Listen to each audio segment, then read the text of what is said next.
Okay, so if you've watched any of my videos, by now you should know I like anime. And if you're watching this video, you probably do too. That, or I guess you just like me, which is cool too, because, I probably like you too. But yes, I like anime. And if you like anime, you probably watched tons of animes, like myself. Now, anime ranges in genres. You'll have like shonen ones, slice of life, thrillers, mysteries, etc. You get the point. But throughout all these genres, there are some cliches that just stick, and you'll see them countless times if you keep watching anime. Now, these might be entertaining the first time you see them, you might have a good laugh, but after the dozenth time, the 100th time, whatever it may be, it becomes old, stale, you never want to see it again. This can be said for many cliches. So in this video, we'll be going over the anime cliches that have stood out to me, and that I never want to see again, if I could avoid them. So let's start off with the most iconic anime cliche there is, probably. The nosebleed. Basically, you'll have a character see a girl naked or changing, and they'll have this massive nosebleed. I'm talking like an insane amount of blood. It'll make you question how they even have that much blood in them. And you may find it funny the first time you see it, you may be like, ha ha ha ha, ah, there's blood. But after you see the 10th time, 20th time, it becomes kind of like, what's the point of this? Does anybody find nosebleeds funny? If you watch animes, let me know. Do you find nosebleeds funny? And what is the point of them? Because I've never understood the joke. I think the first time I saw it was probably with Master Roshi in Dragon Ball or Jiraiya in Naruto, but I don't think I ever found it funny. Maybe early on in Naruto, with the sexy jutsu. That's probably one of the more perverted type anime scenes or cliches there is, but there's definitely more. So let's jump right into the next one. Boob sizes or breasts, whatever your preferred term would be. Oppai. So, like most guys, I like boobs, breasts, whatever you want to call them. Medium sized, large sized, even small. But anime, they'll have characters with massive jugs. I'm talking like watermelon. And I want to know the point, because to me, personally, I don't find it attractive anymore, because at that point it's like beyond reality. It doesn't make sense. It's just weird. You question it. Instead of just enjoying it, you're questioning it. But I want to know if people actually find that entertaining or like attractive. In a lot of shows, you always have that one girl with the massive chest, massive rack. And the funny thing, she's probably shy, because they always end up shy. And while we're talking about boobs, oppai, let's talk about another cliche that happens so often, and I don't know why they keep doing the same thing. You know what this is. I know you know what this is. Main character, walking, probably in school, maybe in a city, not looking where he's going, maybe looking at the phone, maybe has his eyes closed for who knows what reason, maybe looking in the sky. He's not paying attention, he's walking. Oh, what do you know? There's a girl.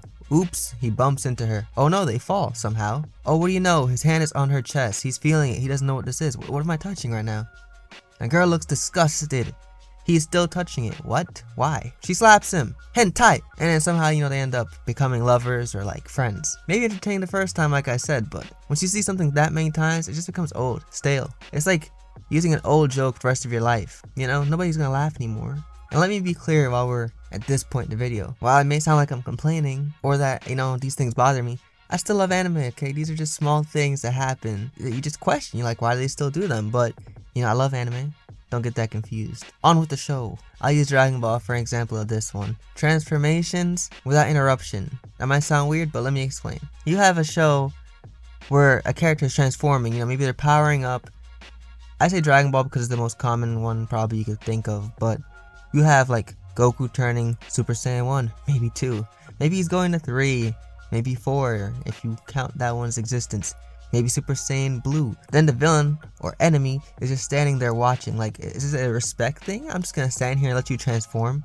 Whenever I play a fighting game, for example, I'm not just gonna sit there and watch somebody power up and get stronger. Like, no. Just picture that in your head. Like, Goku transform. He's about to get stronger. You know he's gonna get stronger. And you're Frieza. You're just gonna sit there like, ho ho, Saiyan monkey. Get stronger. I shall watch from over here. Because you know damn well what's going to happen once he transforms. It's time for you to get messed up, because, they always bust out the transformation when it's time to, wrap things up. I love Dragon Ball, don't get me wrong, I ain't a hater. And yes, Dragon Ball has one of the most iconic protagonists there is in anime, Goku. You wanna know what Goku has in common with a bunch of the other main, especially shonen main characters that are iconic? A food obsession. Why does main characters always have to have a food obsession? Is it appealing? Because, we like food too, obviously we like food. Who doesn't love food? But, You have Naruto, Luffy, Goku, 3 most iconic characters. What do they have in common? They love food. These people will eat so much food it could fill an entire village in Africa, okay? And no, I'm not one of those people that says, oh, what about the kids in Africa? No. I'm just saying, like, it's that much food. They eat that much food. But, you know, I love food too, so maybe that one's just relatable. But I'm just saying, that's kind of strange that they have that in common. This one's kind of like a 2-in-1. You have a main character who's shy, most likely, and he always ends up with the girls. I don't know how that works, that logic works, but, you know, I wish it worked like that in real life. Damn, that'd be great. You could just be shy and all the girls will come to you somehow. And that leads to harems, which is another cliche. Or basically a genre at this point. It probably is a genre. Don't get me wrong, a harem can be interesting, seeing how they develop. But that's another cliche. Some people enjoy, some people don't. And lastly, what would this video be if I don't talk about an anime staple, that protagonist look? You have a classroom setting. You know, that's how animes usually are. A lot of them are in school. And you see a shot of the entire class. Oh, look, who's that kid in the back? He has red hair. Oh, he's looking out a window, because you know they always do in that one back seat. Protagonists always have some rainbow colored hair, and everybody else in the classroom has brown or black hair, and their hair probably has 5 pounds of gel in it, you know, because I don't know how they get it to stand up like that. Don't get me wrong, once again, making it clear, anime characters look cool. Yes, I love the hair, but that's another staple. Typically, the most popular ones always have those characters with that wild hair, and it's great, but it's just kind of weird when that one character looks sick and everybody else just looks like an extra in a movie. No qualities to them, nothing.